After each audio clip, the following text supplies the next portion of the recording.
Hello everyone, welcome in my channel.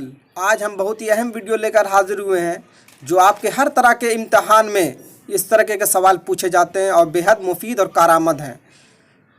तो अगर आप मेरे चैनल पर नए हैं तो लाल बटन दबाकर सब्सक्राइब करें एंड लाइक करें और बेल आइकन को प्रेस कर लें ताकि जब भी हम इस तरीके के वीडियो अपलोड करें तो सबसे पहले आपको इत्तला मिले, आपको महसूल हो, आपको प्राप्त हो, आपको हासिल हो। तो आइए हम अपने सवालों की तरफ बढ़ते हैं। आज सवाल नंबर 1, उर्दू ज़बान को माहिरीन ने कितने हिस्सों में तकसीम किया है? ज़बान के माहिरीन ने उर्दू ज़बान को कितने हिस्सों में तकसीम किया? ए 8, बी में 4, सी में 5 और डी में दोस्तों तो कितने हिस्सों में? 5 हिस्सों में तकसीम किया है। कितने हिस्सों में? 5 हिस्सों में। तो ऑप्शन नंबर सी इसका बिल्कुल दुरुस्त जवाब है, सी। उर्दू ज़बान को माहिरीन ज़बान ने 5 हिस्सों में तकसीम किया है। सवाल नंबर 2, उर्दू में मुरक्कब हुरूफ या हुकारी हुरूफ की तादाद कितनी है? ए 12, बी में 14, सी में 16 और डी में 50। मुरक्कब हुरूफ या हुकारी हुरूफ, मुरक्कब हुरूफ को हुकारी हुरूफ भी कहते हैं। जैसा कि हमने आपको पहले वीडियो में मैं बता चुका हूं कि मुरक्कब हुरूफ को हुकारी हुरूफ भी कहते थे। इसकी जो तादाद वो भी मैंने बताया था इससे रिलेटेड कि इसकी तादाद 14 है। कितना है? हुकारी या मुरक्कब हुरूफ की तादाद 14 है। अगर आपको हुरूफ हुकारी या मुरक्कब हुरूफ के बारे में जानकारी नहीं हासिल है तो आप हमारे पिछले वीडियो को देख सकते हैं। वीडियो नंबर 6 में मैंने इसको अपलोड किया है। तो आइए हम अपने सवाल नंबर 3 की तरफ बढ़ते हैं। उर्दू में मुफरद हुरूफ की तादाद कितनी है? अब उसमें मुफरद हुरूफ की तादाद पूछी जा रही है। ए में दिया हुआ 38, बी में दिया हुआ 34 और सी में दिया हुआ 30 और डी में दिया 36। तो उर्दू में जो मुफरद हुरूफ की जो तादाद है वो है 36। कितना है? 36। इस जो ऑप्शन नंबर डी में मौजूद है। तो ऑप्शन नंबर डी इसका बिल्कुल दुरुस्त जवाब होता है कि उर्दू में मुफरद हुरूफ यानी अलिफ बा ता सा से लेकर या तक मुफरद हुरूफ कितने हैं? तो 36 है। अगर टोटल पूछा जाए तो वो 50 या 51 में आते हैं। सवाल नंबर 4, ज़बान में हुरूफ का जो मजमुआ होता है उसे क्या कहते हैं? हुरूफ अबजद, बी में हुरूफ मुफरद, सी में मुरक्कब हुरूफ या डी में हुकारी हुरूफ। जैसा मैंने डिफिनेशन इसका हुरूफ का जो मजमुआ होता है इस डिफिनेशन में मैंने आपको पिछले वीडियो में बताया है कि ज़बान में जो हुरूफ का जो मजमुआ होता है उसे हम लोग हुरूफ अबजद कहते हैं। हुरूफ अबजद कहते हैं। तो इसका ऑप्शन नंबर ए बिल्कुल दुरुस्त है। सवाल नंबर 5, हुरूफ अबजद को और क्या कहते हैं? यानी हुरूफ अबजद का दूसरा नाम क्या? ए में मुफरद हुरूफ, बी में हुकारी हुरूफ, सी में हुरूफ तहज्जी या हुरूफ हिज्जा, डी में गैर मुस्तमल। तो दोस्तों हुरूफ अबजद को और क्या कहते हैं? तो ये हुरूफ तहज्जी या हुरूफ हिज्जा। इसका ऑप्शन नंबर सी, हुरूफ तहज्जी या हुरूफ हिज्जा। यानी हुरूफ अबजद को हुरूफ तहज्जी या हुरूफ हिज्जा भी कहते हैं, या इसका दूसरा नाम हुरूफ तहज्जी या हुरूफ हिज्जा भी है। दोनों तरीके से सवाल पूछे जाए। सवाल नंबर 6, जा कौन सी ज़बान का हर्फ है? यानी जा जो 3 नुक्ते वाली जा है, ध्यान देंगे तो ये कौन सी ज़बान का हर्फ है? ए में है खालिस हिंदी का हर्फ, बी में खालिस अरबी का हर्फ और सी में खालिस उर्दू का हर्फ और डी में खालिस फ़ारसी का हर्फ। तो जा जो है वो सिर्फ खालिस फ़ारसी का हर्फ आता है, खालिस फ़ारसी का हर्फ। यानी ऑप्शन नंबर डी इसका है खालिस फ़ारसी, जो दुरुस्त जवाब है। जा कौन सी ज़बान का हर्फ? ये खालिस फ़ारसी है। जी आपसे पूछा जाएगा कि खालिस फ़ारसी का हर्फ बताइए और ऑप्शन में दे देगा अलिफ, बा, नीचे दे देगा सा और जा दे देगा। तो ध्यान से देखेंगे 3 नुक्ते वाली जो जा है वो सिर्फ फ़ारसी में इस्तेमाल होती है। तो ये सिर्फ खालिस फ़ारसी का ज़बान का हर्फ है। सवाल नंबर 7, अलिफ, सा, हा, दाल, साद, दाद, ता, ज़ा, ऐन, गैन, काफ वगैरह कौन सी ज़बान के हुरूफ है? यानी ये सब जो हुरूफ दिए हुए अलिफ, सा, हा, ये सब कौन सी हुरूफ है? ए हिंदी हुरूफ है, बी में अरबी हुरूफ, सी में फ़ारसी हुरूफ, डी में उर्दू हुरूफ। तो ये जो है अलिफ, सा, हा, दाल, साद, जा, ता, ज़ा, ऐन, गैन, काफ वगैरह ये सिर्फ अरबी हुरूफ है। ये क्या है? अरबी हुरूफ है। ये अरबी में इस्तेमाल होते हैं। जी दोस्तों ये अरबी हुरूफ हैं। सवाल नंबर 8, टे, डाल, अड़े किस ज़बान के हुरूफ है? ए हिंदी खालिस यानी खालिस हिंदी हर्फ, बी उर्दू खालिस यानी खालिस उर्दू के हर्फ है, सी या फारसी है, या डी संस्कृत है।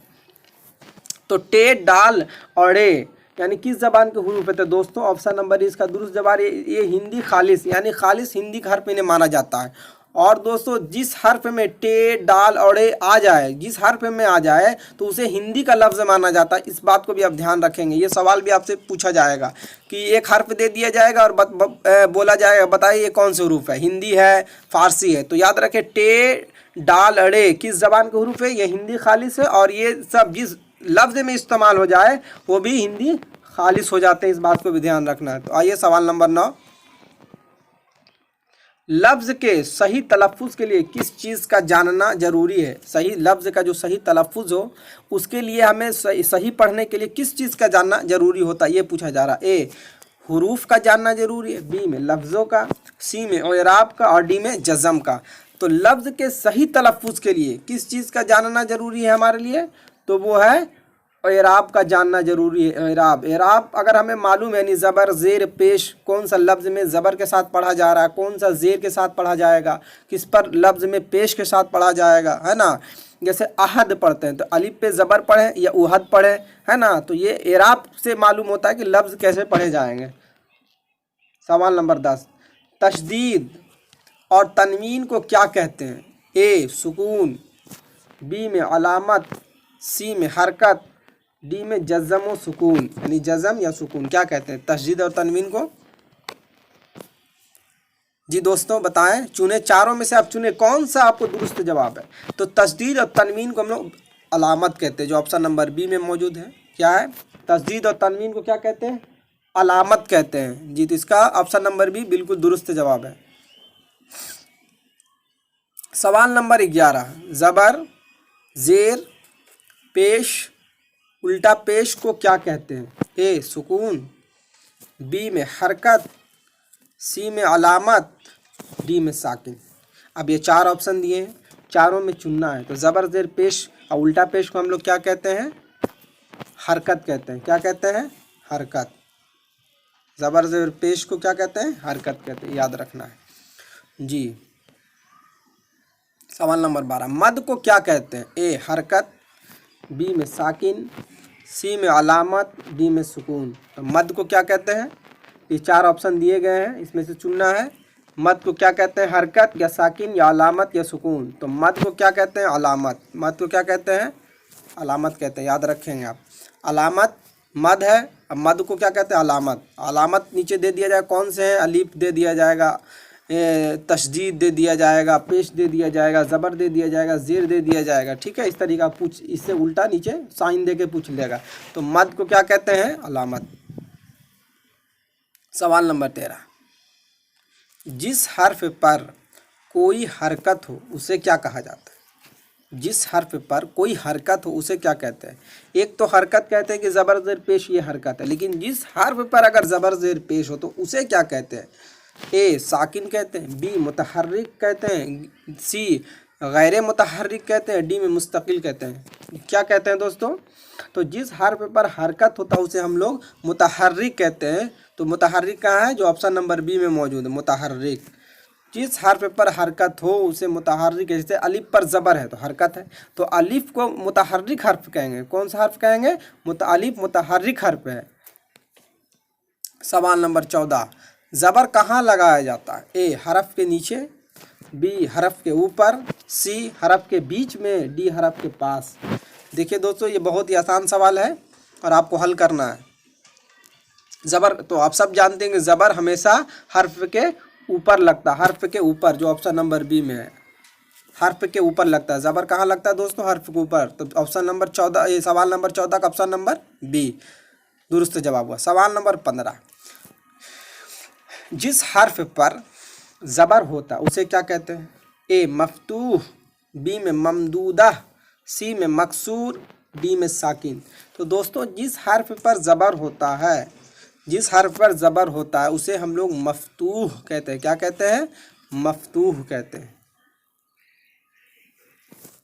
अब जिस पर हर्फ हुआ, हर्फ ऊपर लगता है, जिस पे हर्फ हुआ वो मुतहर्रिक है। अब वो हर्फ पूछेगा कि तो वो जिस हर्फ पर ज़बर है उसे हम लोग क्या कहते हैं? वो हर्फ तो मुतहर्रिक हो गया, लेकिन उसे हम लोग मफ्तूह कहते हैं। क्या कहते हैं? मफ्तूह। जिस हर्फ पर ज़बर होता है उसे मफ्तूह कहते हैं। अगर आपको कोई इसी तरीके का सवाल करना है तो मेरे डिस्क्रिप्शन में आप कमेंट के तौर पर सवाल कर सकते हैं। जिस हर्फ पर ज़ेर होता है उसे क्या कहते हैं? ए मफ्तूह, बी में मकसूर, सी में मुतहर्रिक, डी में ममदूदा। तो याद रखिए जिस हर्फ पर ज़ेर होता है, ज़बर तो बता दिए मफ्तूह, और ज़ेर जब होता है तो क्या कहते हैं उसको? मकसूरा। क्या कहते हैं? मकसूर। जिस हर्फ पर ज़ेर होता है उसे क्या कहते हैं? मकसूर कहते हैं। सवाल नंबर 17, जिस हर्फ पर जज़म हो उसे क्या कहते हैं? ए साकिन कहते हैं, बी मुतहर्रिक कहते हैं, सी पुरसकून कहते हैं, या डी मफ्तूह कहते हैं। तो जिस हर्फ पर जज़म होता है, जिस हर्फ पर जज़म होता है उसे हम लोग साकिन कहते हैं। और साकिन ऑप्शन नंबर ए में साकिन है, तो दुरुस्त जवाब ऑप्शन नंबर ए है। जिस हर्फ पर जज़म होता है उसे साकिन कहते हैं। सवाल नंबर 18, मद कौन से हर्फ पर लगता है? ध्यान देके पढ़ेंगे। मद कौन से हर्फ पर लगता है? ए या पे, बी वाव पे, सी अलिफ पे, डी बे पे। तो मद जो है उर्दू में कौन से हर्फ पर लगता है? अलिफ पे लगता है। अलिफ पे मद लगता है। जैसे आम, आग, तो अलिफ पर मद है। आम, आज, आन, है ना, तो ये अलिफ पर मद है। तो सवाल नंबर 18 का ऑप्शन नंबर सी दुरुस्त जवाब। सवाल नंबर 19, जिस अलिफ पर मद हो, एक तो अलिफ पर मद लगता है, अब आया जिस अलिफ पर मद हो उसे क्या कहते हैं? ए मकसूरा, बी में ममदूदा, सी में मुतहर्रिक, डी में मारूफ। तो जिस अलिफ पर मद होता है, जैसे आग के अलिफ पर मद है ना, आन के अलिफ पर मद है, तो उसे जो अलिफ पर मद है उसे हम लोग ममदूदा कहते हैं। यानी जिस अलिफ पर मद हो उसे अलिफ ममदूदा कहते हैं। अलिफ की अब दो किस्में हैं, अलिफ ममदूदा, अलिफ मकसूरा। तो जिस अलिफ पर मद होता है उसे हम लोग अलिफ ममदूदा कहते हैं। सवाल नंबर 20, जिस हर्फ पर तशदीद हो उसे क्या कहते हैं? अब आया जिस हर्फ पर तशदीद हो उसे क्या कहते हैं?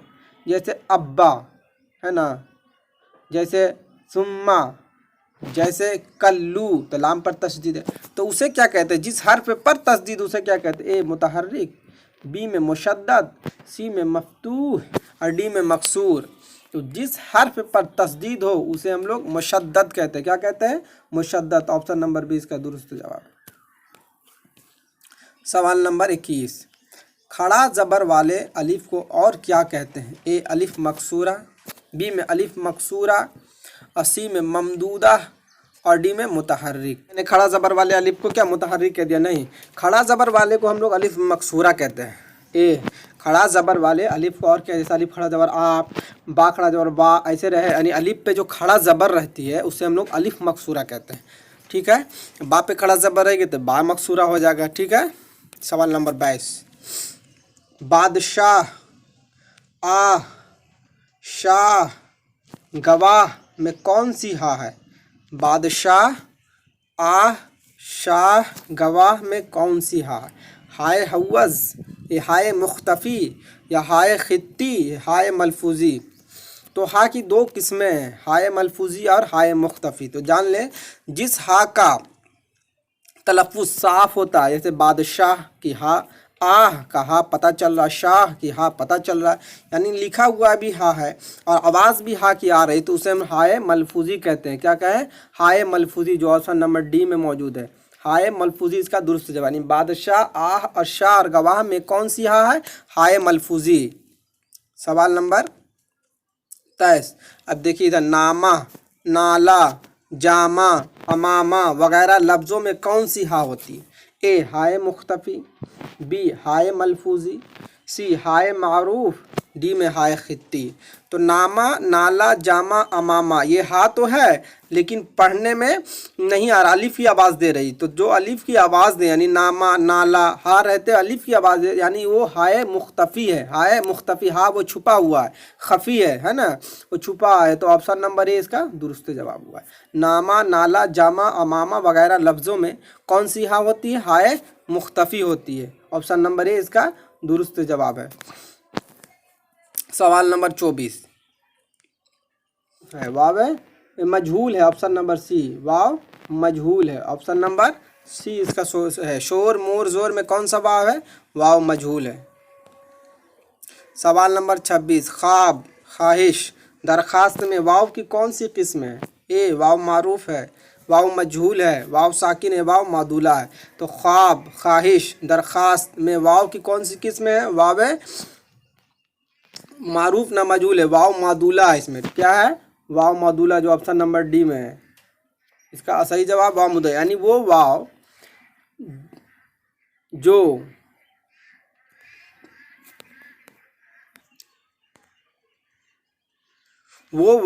जो पढ़े जाते हैं, जो पढ़े नहीं जाते हैं, पढ़े नहीं जाते, जो लिखे जाते हैं, यानी लिखा हुआ वाव हो लेकिन पढ़ने में ना। जैसे ख्वाब, तो वाव का प्रोनाउंसिएशन नहीं हो रहा, वाव का तलफ़ुज़ नहीं हो रहा, वाव नहीं पढ़ा जा रहा, तो वैसे वाव को हम लोग वाव मादूला कहते हैं, जो ऑप्शन नंबर डी में मौजूद। ऑप्शन नंबर डी में वाव मादूला। सवाल नंबर 27 जो वाव लिखने में तो इस्तेमाल हो मगर उसका तलफ़ुज़ अदा ना हो तो उसे क्या कहते हैं? अभी मैंने बताया वाव मादूला कहते हैं। क्या कहते हैं? जो वाव लिखने में इस्तेमाल हो मगर उसका तलफ़ुज़ अदा ना हो, जैसे वाव, उसे क्या कहते हैं? वाव मादूला। ऑप्शन नंबर है वाव मादूला। जैसे ख्वाब, ख्वाहिश लिखने में है लेकिन वाव पढ़े नहीं जा रहे हैं, तो ये वाव मादूला है। सवाल नंबर 28 जो हा अपने से पहले हर्फ की हरकत को ज़ाहिर करे उसे क्या कहते हैं? ए हाय मलफूज़ी, बी हाय खफ़ी या मुख्तफ़ी, या हाय गैर मलफूज़ी, या हाय मखलूत। तो जो हा अपने से पहले हर्फ की हरकत को ज़ाहिर करे उसे क्या कहते हैं? तो जैसे है उसमें, जैसे हा बादशाह, बादशाह, तो बादशाह की जो हा है वो हाय मलफूज़ी है, वो हाय मलफूज़ी है। लेकिन जो हा अपने से पहले हर्फ की हरकत है, जैसे अमामा, अमामा, तो मीम की हरकत जाहिर कर रही, हा की हरकत नहीं जाहिर कर रही। तो इसमें जो जवाब होगा हाय खफ़ी या मुख्तफ़ी। ऑप्शन नंबर बी इसका दुरुस्त जवाब है। जो हा अपने से पहले हर्फ की हरकत को जाहिर करे उसे हम लोग हाय खफ़ी, हाय मुख्तफ़ी कहते हैं। सवाल नंबर 29 गेंद, मोर में वाव और रे कैसे हुरूफ है? गेंद और मोर और वाव में वाव और रे कैसे हुरूफ है? ए मौकूफ़ है, बी में साकिन है, सी में मुतहर्रिक है, डी में वक्फ है। तो गेंद, मोर में वाव और रे ये मौकूफ़ है। क्या है? कैसे हुरूफ है? मौकूफ़ है। वो कैसे है? नून अदाल यानी साकिन के बाद, एक साकिन के बाद अगर फिर दूसरा साकिन हो तो मौकूफ़ होता है, ऐसे याद रखेंगे। जैसे नून भी साकिन है, नून पर भी जज़म है और दाल पर भी जज़म आ रहा है, तो उसमें दाल और रे की जो मोर में भी वाव पे जज़म है और रे पर जज़म है। तो जज़म के बाद दूसरे हर्फ पर भी अगर जज़म हो, दूसरे हर्फ पर भी जज़म हो, तो वो जो जज़म होता है दूसरे हर्फ पर वो मौकूफ़ कहलाता है। वो क्या कहता है? वो हर्फ मौकूफ़ कहलाते हैं। तो वार और रे इसमें कैसे है? मौकूफ़ है। ऑप्शन नंबर ए इसका दुरुस्त जवाब है, मौकूफ़। Option number A. सवाल नंबर 30 उर्दू में हुरूफ़ इल्लत होते हैं? ए 5, बी में 3, सी में 2 और डी में 4। जैसा कि हम डिफिनेशन में भी आपको पढ़ाएं कि अलिफ, वाव और या को क्या कहते हैं? हुरूफ़ इल्लत। तो अलिफ, वाव और या कितने हुरूफ़ हुए? 3 हुरूफ़ हुए। तो इसका ऑप्शन नंबर बी बिल्कुल दुरुस्त जवाब है। उर्दू में हुरूफ़ इल्लत 3 है, अलिफ, वाव और या। इसमें हमने पहले डिफिनेशन भी आपको पढ़ा चुके हैं। अगर इस तरीके से पूछे कि अलिफ, वाव और या कैसे हुरूफ़ है, तो हुरूफ़ इल्लत है। सवाल नंबर 31 वो इल्म जो सिर्फ लफ्ज़ों के बारे में बताता है उसे क्या कहा जाता है? इस पर लफ्ज़ के बारे में चर्चा होती है कि ये लफ्ज़ कैसे हैं, है ना। तो लफ्ज़ों के बारे में जो जानकारी देता हो, वो इल्म जो सिर्फ लफ्ज़ों के बारे में बताता है या इल्म देता है या जानकारी देता है, उसे क्या कहा जाता है? ए नहू, बी में इल्म सर्फ, सी में हिज्जा और डी में इल्म बयान। तो इसका दुरुस्त जवाब होगा इल्म सर्फ, इल्म सर्फ। Option number B. इल्म सर्फ में लफ्ज़ों के बारे में बात होती है।